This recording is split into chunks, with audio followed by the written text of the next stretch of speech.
আজকে ভারতের একজন স্বনামধন্য চিকিৎসক বা একটা হাসপাতালের কর্তৃপক্ষ যেই ঘোষণা দিয়েছে, সেই ঘোষণার পর ভারতের সাথে যুদ্ধটা মোটামুটি নিশ্চিত মাইরি করতেই হবে। কারণ খেলা তো শুরু হয়ে গেছে, তাই না? এখন বিষয়টা হচ্ছে যে এই জিনিসটার সমাধান কোথায় হবে। এতদিন যাবৎ ভারত ইস্যুতে বাংলাদেশের সাধারণ জনগণ খুব বেশি কনসার্ন করলেও কলকাতা বা পশ্চিমবঙ্গ অথবা ভারতের জনগণ ততটা কনসার্ন করেনি। কিন্তু রাইট নাও জনগণ টু জনগণ কনসার্ন শুরু হয়েছে।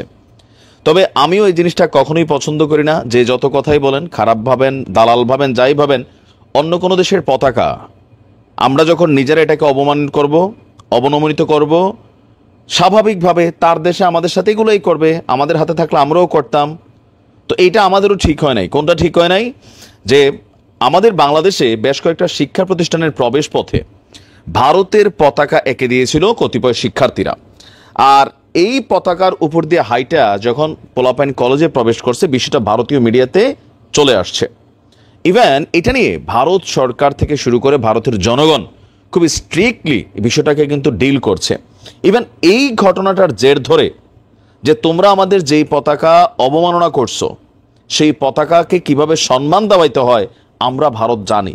তো কিভাবে দিবে দেখেন, যারা ভারতের সাথে কানেক্টেড না, সামহাও আপনার কোনো ভিসা ইস্যু নাই, আপনার চিকিৎসার ইস্যু নাই, অথবা আপনি কোনো ব্যবসা বাণিজ্যের সাথে ইস্যু নাই, তারা হয়তো ভারতের ইস্যুটাতে একরকম মুভমেন্ট করছে।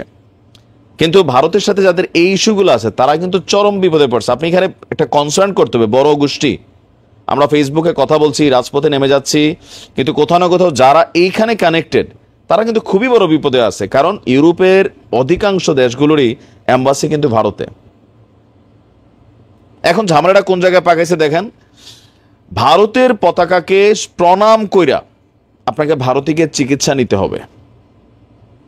প্রথমে আওয়াজ তুলছিল পশ্চিমবঙ্গের একটা, এখন তুলছে ত্রিপুরার হাসপাতাল, এরপরে তুলছে আরেক হাসপাতাল। তো এরকম যদি চলতে থাকে, এইটাও একটা ট্রেন্ড হচ্ছে কোথায়, ভারতের যারা হাসপাতালের চিকিৎসকরা আছেন তারাও কিন্তু তাদের দেশের জনগণের কাছে তাদের হাসপাতালকে পপুলার করার জন্য তারা কিন্তু এই সিদ্ধান্তগুলো নিচ্ছে। বিষয়টা কিন্তু এই জায়গাতেই। আমাদের দেশে এখন যদি ভারতকে বয়কট করার জন্য একটা ডাক আসে, যে কোনো প্রতিষ্ঠান, রাতারাতি এই প্রতিষ্ঠানের মানুষ গাছে তুলবে। বাঙালি আমরা এগুলো করি, তো ভারতও কিন্তু সেম। এখন আমরা দেখছি যে আপনার বাংলাদেশের পতাকাকে অবমাননা এবং হিন্দুদের উপর ইস্যুকে নিয়ে বাংলাদেশি রোগীদের চিকিৎসা না দেওয়ার ঘোষণা দিয়েছিল প্রথমে কলকাতার একটি হাসপাতাল। এরপর আরও কয়েকটি ভারতীয় হাসপাতাল বলছে তারা বাংলাদেশিদের চিকিৎসা দেবে না। তবে পশ্চিমবঙ্গের এক চিকিৎসক, তিনি আবার খুব নিনজা টেকনিক এখানে অবলম্বন করেছেন। তিনি বলছেন, আমি বাংলাদেশিদের চিকিৎসা দেব, কিন্তু এর জন্য তার চেম্বারে যাওয়ার সময় বা ওই হাসপাতালে যাওয়ার সময় আপনাকে ভারতীয় পতাকাকে প্রণাম করতে হবে। বিষয়টা বুঝতে পারছি। এখন আপনি কোন ভাই ভারতের চিকিৎসার জন্য যাব না, কিন্তু আমাদের কাছে বিকল্প আপাতত মধ্যবিত্ত গরিবদের জন্য ভারত ছাড়া কিন্তু নাই। আমাদের দেশের এমপি মন্ত্রীরা তো বিদেশ গিয়ে চিকিৎসা নেয়, এটা তো বাস্তব, তাই না? বড় লোকরা বিদেশ চলে যায়, থাইল্যান্ড, সিঙ্গাপুর, ইউরোপ, আমেরিকার বিভিন্ন দেশে তারা চিকিৎসা নেয়। তো মধ্যবিত্তরা কই যাবে? কম খরচে চিকিৎসার জন্য আমাদেরকে ভারতই যেতে হয়। তো যেই খেলাটা সার্বিকভাবে শুরু হয়েছে, এটা কিন্তু ভালো দিকে যাচ্ছে না আমার কাছে মনে হচ্ছে। কারণ এটার জন্য একটা বড় সংখ্যক মানুষ ভুক্তভোগী হবে, পাশাপাশি দ্রব্যমূল্যের দাম আকাশ ছোঁয়া হবে। আমি বারবারই কিন্তু এই কথাগুলো বলি, কে কিভাবে নেন জানি না, বাট আমার কাছে মনে হচ্ছে যে একটা এক্সট্রিম লেভেলে চলে যাচ্ছে হঠাৎ করেই। ইস্যুটা কিছুই না এখানে, এখন তো ইস্যুটা হচ্ছে সরকার টু সরকার কোনো চুক্তি থেকে আমাদের সাথে এখন ঝামেলা হয়েছে। আগে আওয়ামী লীগ সরকার ভারতের দালালি করছে, ফাইন। এখন যে সরকার আছে তারা তাদের ন্যায্য হিস্সা চুক্তি বুঝতে যাবে, সেইখানে যদি ভারত ব্যাকে আমাদেরকে অসম্মান করে দেন, এটা আলাদা।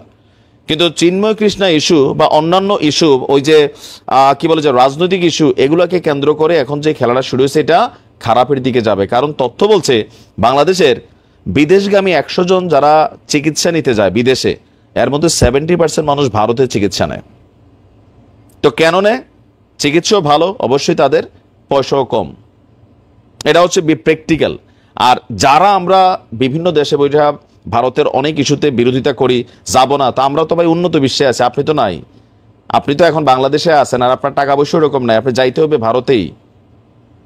অনেক মানুষ আমাদের ইনবক্সে মেসেজ দিয়েছেন যে ভাই বিষয়টা নিয়ে একটু দেখেন না, এটা নিয়ে খুব এক্সট্রিম লেভেলে চলে যাচ্ছে, আমরা ভিসা পাচ্ছি না, কারোর ইউরোপ আমেরিকার ভিসার জন্য অ্যাপ্লাই করে রাখছে, লক্ষ লক্ষ টাকা ইনভেস্ট হয়ে যাচ্ছে, দিচ্ছেই না ভিসা। ভারতের ভিসা না দিলে আপনার যেই মানুষটা, স্টুডেন্টটা, এই যে এত লক্ষ টাকা ইনভেস্ট করলো, সে তো ভাই ধরা খেয়ে গেছে। এখন আমাদেরকে এগুলোর প্ল্যান বি ছাড়া যে হুট করে কোনো একটা কিছুতে আইসা এরকম অবস্থান নেওয়া, এটা নিজেদের জন্য ক্ষতির কারণ।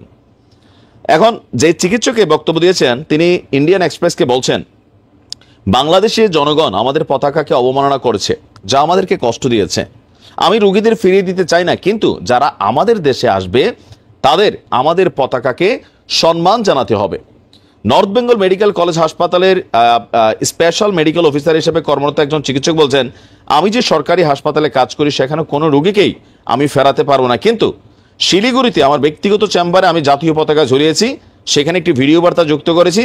যারা আমার মাতৃভূমির পতাকাকে সম্মান জানাবে না তারা আমার কাছ থেকে চিকিৎসাও পাবে না। এখন এই বিষয়গুলো হচ্ছে কি, যে কোনো দেশের মানুষের কাছে বিষয়গুলো অপমানজনক। ভারতে যখন আমাদের জাতীয় পতাকাকে অবমাননা করা হয়েছে আমরা এটার প্রতিবাদ জানিয়েছি। তো ভারতের জাতীয় পতাকা অবমাননা করলে ভারতের মানুষ প্রতিবাদ জানাবে, এটা খুব সিম্পল। আমাদের কাছে পরিকল্পনা কিচ্ছু নাই, প্ল্যান কিচ্ছু নাই, খালি ওই যে একটা ইস্যু তৈরি করা, দেশ থেকে বিদেশ থেকে বৈশা বৈশা বিভিন্ন ধরনের বিভিন্ন গোষ্ঠী এই লাফাইয়া পরে দৌড় দিয়া ঝাঁপাইয়া পরে। প্ল্যান কি ভাই তোমাদের কাছে বিকল্প? আপনি সরকারে দেখছেন, আপনি যে এত লাফাইতেছেন আপনার কথা ভারতের সাথে কিচ্ছু হবে? সরকার তো আপনি দেখছেন সরকারের সিস্টেমে হাঁটে, ভারতের সাথে সম্পর্ক উন্নয়ন করতে চায়। এই ডিসেম্বরে বৈঠক আছে।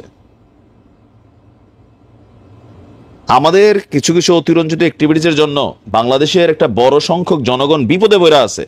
আমাদের ইনবক্সে প্রচুর মেসেজ যে ট্রিটমেন্টের একটা পর্যায়ে এসে আটকে গেছে, যাইতে পারতেছে না, ভিসা দিচ্ছে না ভারতের জায়গা সঠিক। আমরা যখন তাদের দেশকে অপমান করব তারা রিয়েকশন দেবে, আমরা যেমন আমাদের দেশকে অপমান করলে রিয়েকশন দেই। এখন আমরা তো ভারতের মোসরা দেওয়ার মতন আমাদের হাতে কিচ্ছু নাই, ভারতের হাতে অনেক কিছু আছে। আগে আমাদেরকে সেটার সেট আপটা রেডি করতে হবে। আমি একজনের সাথে যুদ্ধ লাগতে যাব, তো আমার প্রিপারেশনটা কি? একজনের একটা গুলি করে চলে আসলাম বা একটা মাইট দিয়ে চলে আসলাম, তো পরে সে যে দলবল পাকায় আসবে, আমার প্ল্যান বিটা কি? কিছুই নাই, খালি চাপাবাজি ছাড়া। আর যারা এগুলো নিয়ে আমরা বেশিরভাগ কথা বলছি, আমরা কিন্তু ভাই দেশে নাই, বিদেশে থাকি। আমরা ফার্স্ট ক্লাস কান্ট্রিতে আছি, ভালো মন্দ খাচ্ছি, আমাদের চিকিৎসার সময় নাই, বউ বাচ্চা সব এখানে। বাঙালি জাতি আমরা অনেক কিছু আসলে অনেক কিছু বুঝি না। দেখেন, ভারতের সাথে আমি বরাবর আমার অবস্থান, আমার থেকে ভারত সমালোচক আমাদের অডিয়েন্সের মধ্যে কমই আছেন। যেটা যৌক্তিক সেটা নিয়ে কথা বলি, সীমান্ত নিয়ে কথা বলি, ন্যায্য হিস্সা নিয়ে কথা বলি।